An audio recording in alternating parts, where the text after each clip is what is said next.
Very insane. All right, guys, it's 9:05 Eastern, so good morning to everyone in the live trading room, and good morning to everyone on YouTube. Go ahead and smash that like button and subscribe button, and that way you can follow us every single day.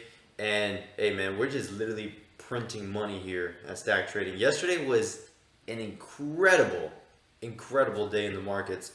We had a huge sell-off, with then a huge recovery because hedge funds and institutions were buying up the stock market. And then this morning, you have the 10-year yield pop above 1.4. Right now it's sitting at 1.412. It did hit a high of almost 1.425. So here's the thing, guys. The closer we get to 1.5, the more pressure you're going to see like this on the markets. The VIX right now is at 24.24. It popped up to almost 25. And look at the NASDAQ. The NASDAQ was gapping up, so was the S&P 500, and you just saw both of the markets flop. Today's going to be an incredible day. So let's get right at it. Honestly, there's so much volatility in the market, guys. You don't have to look very far. Pick any of your mega cap technology stocks, especially technology stocks, because they're at threat with their valuations, and focus on the ones that have really high valuations, like Tesla, Nvidia, Apple arguably has a high valuation. A lot of these tech stocks, guys, are going to get beaten down. So, but to start off, I'm going to keep an eye just straight up on the Qs, the triple Qs, because if this market wants to sell off, or hey, maybe we get a pop back up, that volatility is exactly what we're looking for. So the way I see it is this: if the triple Qs breaks below 318.33, you definitely want to get in on some puts, and I'll place my stops at maybe 320. So it's a little bit of a range there, but that's because of just the immense volatility that we have, in pre-market. So the range is really good. So I'm going to keep a very close eye on the triple Qs here as A-list ticker. Tesla. Man, Tesla was a beauty yesterday. Nailed it like 3 separate times. And it's in play today again. What's crazy is that Kathy Woods yesterday apparently bought like several 100,000 shares of Tesla. And when she announced it on a Bloomberg interview on the radio. And the moment that she announced it, look at that V-shaped recovery on Tesla. So, pretty incredible how people follow her almost blindly.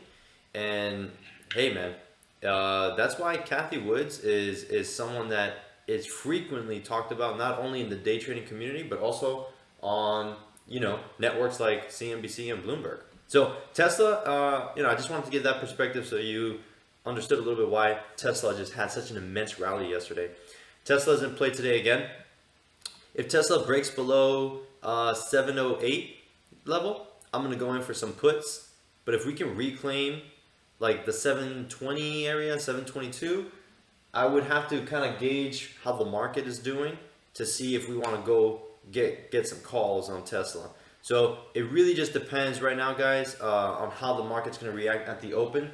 Right now, the 10-year yield is still at 1.412, and the VIX is still at 24.16. So I've got to just keep an eye on those two factors for me to even feel comfortable going long the market, because there are variables right now that are, just really impacting the markets to go to the downside. However, I'm not going to just be biased on the short. I will go long if the market shows me that that's the direction it wants to take. WKHS is going to be another stock. It unfortunately didn't hold the bear flag that I was hoping it would hold. It broke 1472, which is where I would have loved to go in short. But what I like about it is that yesterday news came out that they lost the deal for the United States Postal Service, and the stock came crashing down. I think it lost like half of its value yesterday. Or like 40 odd percent. So the low from yesterday is right here, $12.58, right? I mean, if we can test that, that'd be great because I just checked with Merrill Edge and I can short WKHS with equity. I'd rather do that because the put options and call options, I think, Taj, if I'm not mistaken, you said the implied volatility is at over 400%. Yeah, it's approaching 400%. Next week expiration is around 309%. Okay. But it's still very high. Yeah, it's pretty high. So you're going to be paying a premium, right, for those options contracts. So if you can short it with equity, that's going to be my method of doing this. But nonetheless, this is definitely in play today. So if I would love for it to hold a little bit. Maybe if we can get a little pop from like short covering, kind of test $15. If we can test $15, and if it can fail it, then go in for a short and break the low a day. And let's see if we can test yesterday's low. If for whatever reason it gets a rally in it because of a dead cat bounce or just short covers or coverings are coming in, I would want to see it break above 15.16 area, the $15.16 area for a nice breakout, and I'd put my stops at $15. So you're only risking like 20 cents on the trade, right? So that's what I'm looking at. I don't care if it goes long or if it goes short. I just want to make sure that I get a piece of the pie, right? As we were joking around yesterday with some trades. FSR, I really like it. I played FSR in pre-market, broke it out from 1960 and sold it above or like right at $20, but it rallied up to almost $21. It sold off because the market started to sell off, and okay, the 10-year yield looks like it's about to break 1.42. So let's keep an eye on that. The closer it pushes up, man, the market's going to get some pressure here. So FSR sold off about almost 2 points from its high. This is like a mini bear flag, right? So the way I see it is this: if it can reclaim 1942, 1950, I don't mind going long, putting stops at $19. But if it fails $19, we're gonna short it, especially with the market having the pressure that it has today. One other name that I'll bring up: Snap. So Snap was actually my best trade yesterday. I went long yesterday at $62, sold it at 65. And then it still ripped to like $72 yesterday. So imagine that. I left a lot on the table, but nonetheless, today it got a bunch of price target upgrades. Traded up to $73 in pre-market, and then look, sold off because of the rest of the market. The pressure that we're getting for the rest of the market. So, with that being said, I mean, like I said, I'm a little hesitant to say go long stocks today. But if we do see a push, it would have to push above 71.30 area and reclaim like the 72 for me to feel comfortable to even go long for maybe a test of the pre-market highs. However, if Snap fails 70.45, I'm going in short, just like with the rest of the market. So, and WKHS is still selling off, so it's not going to give me my opportunity to get in. So I gotta wait for the bounce on WKHS. Can't chase it on the short when the market opens. So, with that being said, guys, those are my top stocks to watch today. So, just to repeat my A list, it's going to be FSR, Snap, WKHS, Tesla, the Nasdaq, the triple Qs, and I'll give one more that I really want to watch is Big C. Why Big C? Big C announced this morning that they nailed a partnership with Walmart, and this partnership is going to give them access to over 120 million new customers, right, visiting Walmart.com. That's really good news, really good fundamental news. However, if the market is extremely weak today, I'm not sure if it's going to hold the stock up. So, but if we do get a nice rally, with that being said, I would love to see Big C reclaim like $69. Put your stops at like 67.50, so you're risking $1.50 on that trade. And my first target would be around 70. Second target would be pre-market high at around $72. If you've ever traded Big C before, it's a very whippy stock, has a low float, and this thing can move. So be very careful with it. I don't know if they have options yet. Let me double check if they have options. They should have options. Let me see. Let's see. Big C. Yep, they do. They do? Monthly. They have monthly options. Okay. So you have options on it. You can trade it. I like it. And look, whether it sells off, if it breaks below 67.50, I may just go in for a short, put my stops at like 68.50. So I'm only going to risk $1 on that trade. I'm a little bit more on the long side biased for this one. But like I said, if the market is heavy, the 10-year yield keeps rising, if the VIX keeps pushing higher, and the NASDAQ is about to break pre-market lows, I'm not sure if it's going to hold. So let's see what direction the market wants to take, guys, and then we take the appropriate action. But if you normally don't short, you need to be able to short the market, whether it's equity or with put options, because the downside money that you can make is tremendous. So that being said, Tosh, let me pass that on to you, brother. Yeah, so today's going to be a day where you could pretty much just trade your favorite names. Everything is moving today. So although Alex and I are going to share with you our A-list, honestly, I would recommend just pick some of your favorite names to trade because the entire market is volatile right now. Yeah. When you have a circumstance like this, when you have a situation like this is the prime opportunity to get your hands on some of your favorite names. For example, for me, my favorite name, the name I'm always going to look at whenever I have this opportunity, is Apple. Apple is behaving very similarly to the rest of the market, specifically the Qs. Trading right at its intraday lows or pre-market lows. It actually hit a new pre-market low recently down here at right near 124, and it's starting to bear flag down here. So the way I see it with Apple, it starts to break below 124.40. We can play our short, pick up some put, throw our stops around 125.10. Let's see what this can do. There's a lot of pressure on the market today. We start seeing the 10-year bond, 10-year yield start to trend up. It's actually starting to bull flag off of its AMA. The 10-year yield. Go long the 10-year yield. If I could trade the 10-year yield, I trade it right here, right around this area.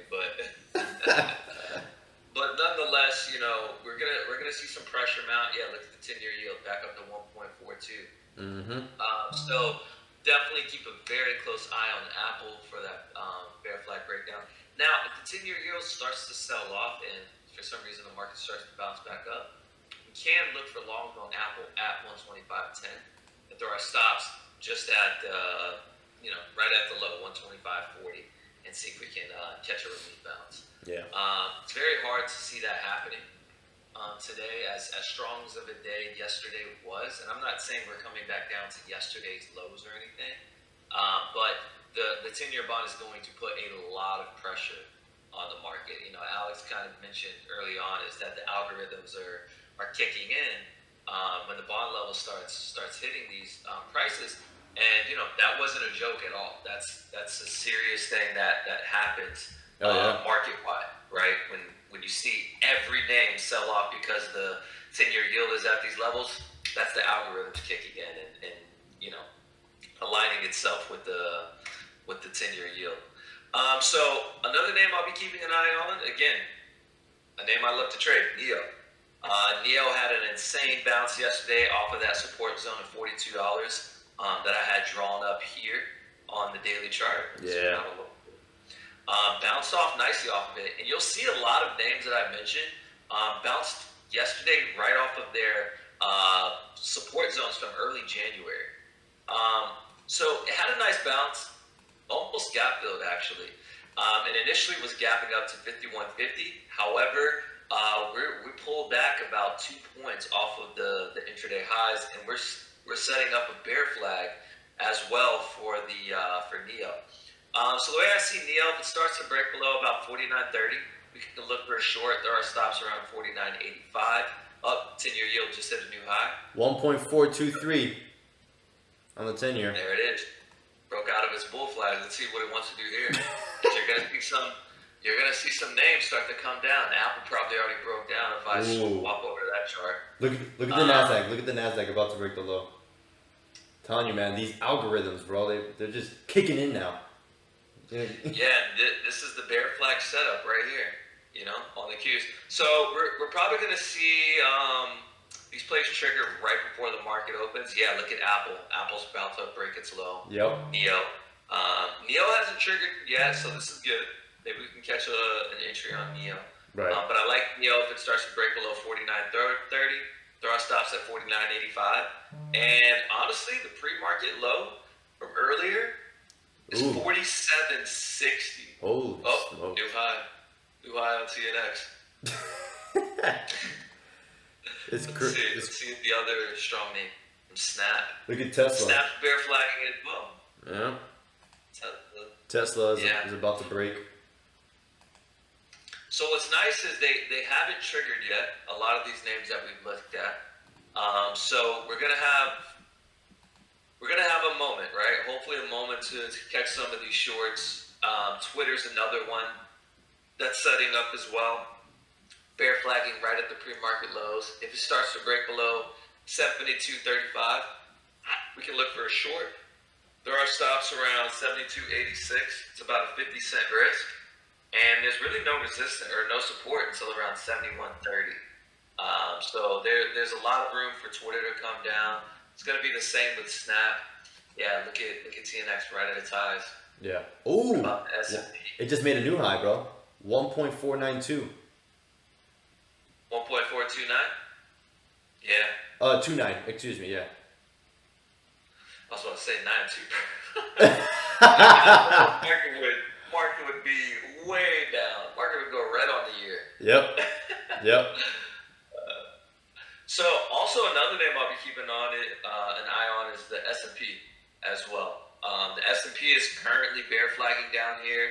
If it can break below about 386, we can look for some puts. There are stops around 386.88.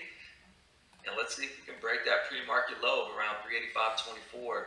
And if we do, there's really no support until 384.40, 384.50.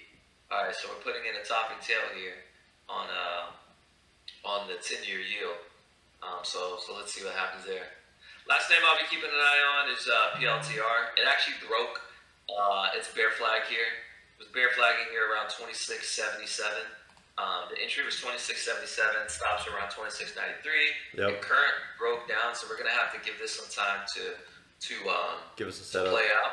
Mm-hmm. Yeah, to give us a setup. But the good news is a lot of these other names that we mentioned earlier have yet to trigger.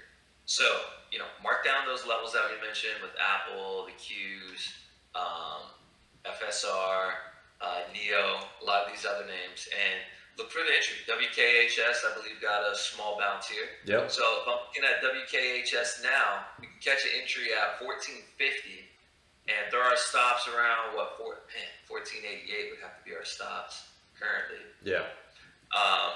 But there's potential another entry there. What's the entry on the Qs? Entry on the Qs are right here at 318.30. There are stops around 318. What is this? 318.72. The Qs are approaching 20 cents away. Oh my god, yeah. So many plays are about to trigger. I'm just like, I almost want to stop the market. Stop! I know. Don't open. Don't open. Oh, look at the Qs, man. They're right there. Oh, my Tesla right too, bro. But yeah, I mean that's pretty much my watch list. I mean today, like I said, you don't have to look too far for any setup. You can honestly flick to any stock that's on your normal watch list and find a play there. Yep. Because it's going to be very volatile today. Very, very volatile. So awesome, guys. Well, for everyone on YouTube, thanks for tuning in, guys. Trade safely and responsibly, and we'll see you all later.